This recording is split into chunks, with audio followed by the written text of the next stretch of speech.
خواتین کے لیے میں درخواست کرتا ہوں میرے غیر مسلمان بھائیوں اور بہنوں سے، کیا یہ سنہرا موقع ہے؟ آپ اسلام کے متعلق کوئی بھی سوال پوچھ سکتے ہیں. آپ چاہے تو میرے لیکچر پہ تنقید کر سکتے ہیں، مجھے کوئی اعتراض نہیں. آپ کو اگر قرآن مجید میں کوئی غلطی لگتی ہے تو قرآن مجید کے بارے میں سوال پوچھ سکتے ہیں. آپ کو لگتا ہے اسلام کی کوئی تعلیم ہے جو آپ کو لگتا ہے کہ صحیح نہیں ہے، آپ کا یہ موقع ہے. آپ اسلام کے بارے میں کوئی بھی سوال پوچھ سکتے ہیں، عیسائیت کے بارے میں، ہندوازم کے بارے میں، یہودیت کے بارے میں. میں طالب علم ہوں اسلام اور دیگر مذاہب کا، میں اسٹوڈنٹ ہوں اسلام اور کمپیریٹو ریلیجن کا. یہ آپ کا سنہرا موقع ہے. عام طور پہ مذہبی تقریر کے بعد سوال جواب کا کھلا سیشن نہیں ہوتا. یہ موقع ہے کہ میں غیر مسلمان بھائیوں اور بہنوں سے درخواست کرتا ہوں کہ آپ کوئی بھی سوال کر سکتے ہیں، ٹاپک کے اندر ٹاپک کے باہر بھی، مجھے کوئی اعتراض نہیں.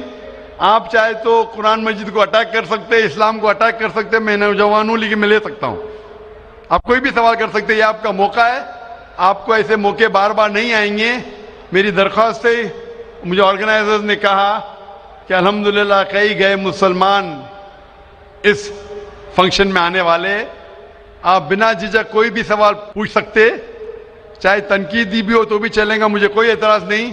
آپ کوئی بھی سوال پوچھ سکتے. میں غیر مسلمان بھائیوں اور بہنوں سے درخواست کرتا ہوں کہ آپ مائک کی طرف آئیے اور آپ کوئی بھی سوال پوچھ سکتے. سب سے پہلے ہم چلتے ہیں مائک نمبر 1 پر. وہاں اگر کوئی غیر مسلم بھائی ہے اور ان کے ذہن میں کوئی سوال ہے تو وہ سوال کر سکتے ہیں. مائک نمبر 1 سے. آداب. آداب. السلام علیکم. وعلیکم السلام. میرا نام وجے کمار بھوترا، میں کشن گنج کا نواسی ہوں. اینڈ یہاں پر ایک میری ریزن کی انڈسٹری ہے. By profession I am an entrepreneur.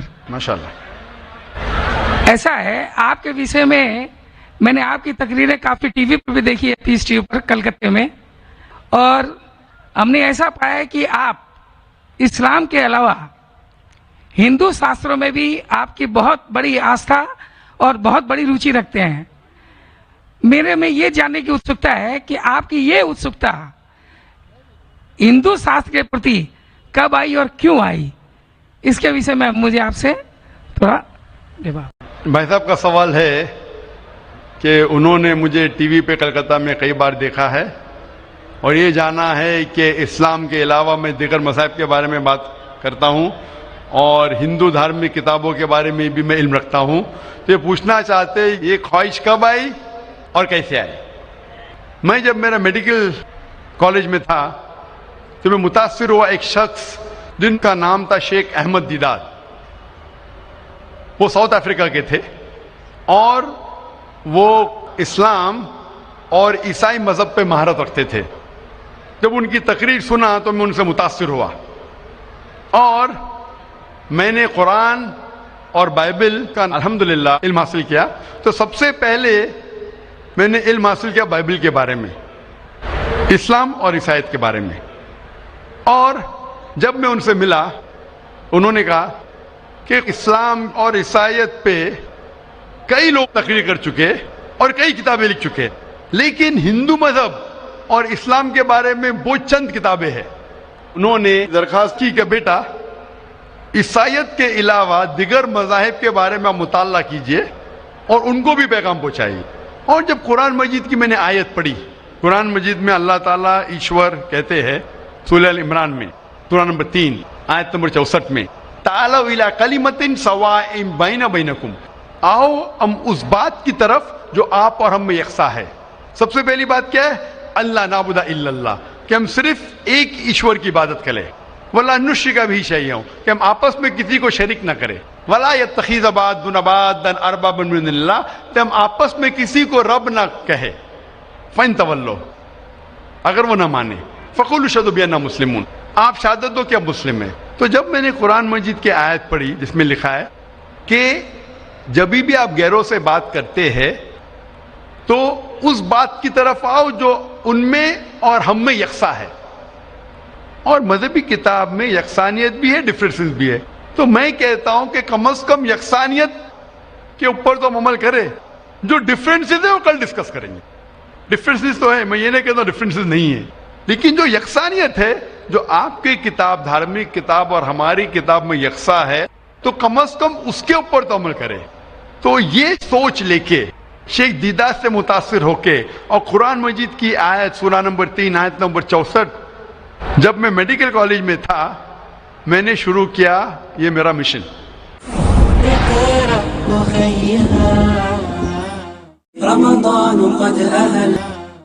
اور پھر میں نے تحقیق کرنے لگا. عیسائیت مذہب کا تو اتنے اچھے سے مطالعہ کیا تھا شیخ احمد دیداد نے کہ مجھے زیادہ تحقیق کرنے کی ضرورت نہیں پڑی, لیکن میں تحقیق شروع کیا ہندو مذہب کے بارے میں. پھر میں نے ہندو ودوان کی اسکالرس کی کتابیں پڑھنے لگی اور ڈھونڈنے لگا کیا یکساں ہے. لیکن قرآن مجید میں کہا گیا ہے کہ سب سے پہلی بات ہے اللہ نعبد الا اللہ, کہ ہم صرف ایک ایشور, ایک بھگوان, ایک اللہ کی عبادت کریں. تو جب قرآن مجید میں لکھا ہے کہ یکسانیت میں سب سے اہم ہے کہ ایک خدا, تو میں ڈھونڈنے لگا کہ ہندو مذہب کی کتاب میں خدا کے بارے میں کیا لکھا ہے. جب پڑھنے لگا تو مختلف کتابیں تھے, مختلف اسکالرس تھے. مختلف اسکالرس کو پڑھنے کے بعد پتا چلا کہ ایک ہوتا ہے کہ مذہب کو جاننا کتابوں کے ذریعے اور ایک مذہب کے ماننے والوں کے ذریعے. کبھی بھی مذہب کو جاننے کے لیے مذہب کے ماننے والوں کو مت دیکھو, ہو سکتا ہے وہ ماننے والے خود نہیں جانتے کہ ان کا مذہب کیا کہتا ہے. تو مذہب کو جاننے کے لیے سب سے بہترین طریقہ ہے کہ مذہب کی کتابوں کا مطالعہ کرے.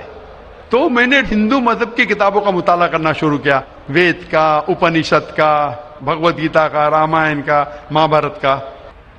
جب مطالعہ کرنے لگا تو عام طور پہ جب ہم پوچھتے ہیں ہندو سے, سب سے پہلی بات کہ ہم ایک ہی ایشور میں مانیں. عام ہندو سے پوچھتے ہیں کہ کتنے بھگوان میں آپ مانتے ہیں, تو کچھ ہندو کہیں گے 3, کچھ کہیں گے 100, کچھ کہیں گے 1000, کچھ کہیں گے 33 کروڑ. لیکن اگر آپ ایک ودوان ہندو سے پوچھیں گے جو اپنے ہندو مذہب کا مطالعہ کر چکا ہے, مذہبی کتابوں کا مطالعہ کر چکا ہے, وید پڑھ چکا ہے, تو وہ کہیں گا کہ ہندوؤں کو صرف ایک خدا میں ماننا چاہیے. لیکن عام ہندو مانتا ہے فلسفی جسے کہتے ہیں پینتھیزم. عام ہندو کہتا ہے کہ سب کچھ خدا ہے, پیڑ خدا ہے, چاند خدا ہے, سورج خدا ہے, انسان خدا ہے, سانپ خدا ہے. ہم مسلمان کہتے ہیں سب کچھ خدا کا ہے, پیڑ خدا کا ہے, چاند خدا کا ہے, سورج خدا کا ہے, انسان خدا کا ہے, سانپ خدا کا ہے. تو یہ اہم فرق ہے عام ہندو اور عام مسلمان میں. عام ہندو کہتا ہے سب کچھ خدا ہے, ہم مسلمان کہتے ہیں سب کچھ خدا کا ہے. تو یہ فرق ہے صرف کا. اگر یہ کا کے فرق کو مٹا لے تو ہم ہندو اور مسلمان ایک ہو جائیں گے. کیسا کرنا چاہیے؟ تعالوا الی کلمۃ سواء بین بینکم, آؤ اس بات کی طرف جو آپ اور ہم میں یکساں ہے. تو جب میں ہندو مذہب کی کتابوں کا مطالعہ کرنے لگا تو ایک اہم کتاب کا نام ہے اپنشد. اپنشد میں لکھا ہے, چھندوں کے Upanishad, chapter number 6, section number 2, shloka number 1 میں ایکم ایودتیم, خدا ایک ہے دوسرا نہیں ہے. جب ہم پڑھیں گے سوتا ستارا اپنشد چیپٹر نمبر 6 شلوکا نمبر 9 میں ناچس سے کسج جنیتا نہ چدیپا, یہ سنسکرت کوٹیشن ہے جس کے معنی ہے اس خدا, اس ایشور کا کوئی رب نہیں, اس ایشور کے کوئی والدین نہیں, اس کے اوپر کوئی نہیں ہے, اس کی والدہ نہیں, اس کے والد نہیں ہے. لکھا ہے سوتا ستارا اپنشد میں چیپٹر نمبر 4 شلوکا نمبر 19 میں نہ تست پرتیما استی, اس ایشور کی کوئی پرتیما نہیں. پرتیما سنسکرت میں ہوتا ہے عکس, photograph, painting, picture, idol, statue, sculpture. ناتست پرتیما استی, اس ایشور کی کوئی پرتیما نہیں, کوئی عکس نہیں, کوئی پکچر نہیں, کوئی فوٹوگراف نہیں, کوئی پینٹنگ نہیں, کوئی آئیڈل نہیں, کوئی اسکلپچر نہیں, کوئی اسٹیچو نہیں. اور یہ آپ آگے پڑھیں گے یہ وہی چیز لکھا ہوا ہے یجوروید میں. وید ہندو مذہب کی سب سے اونچی کتاب ہے. یجوروید میں لکھا ہے چیپٹر نمبر 32 شلوکا نمبر 3 میں نہ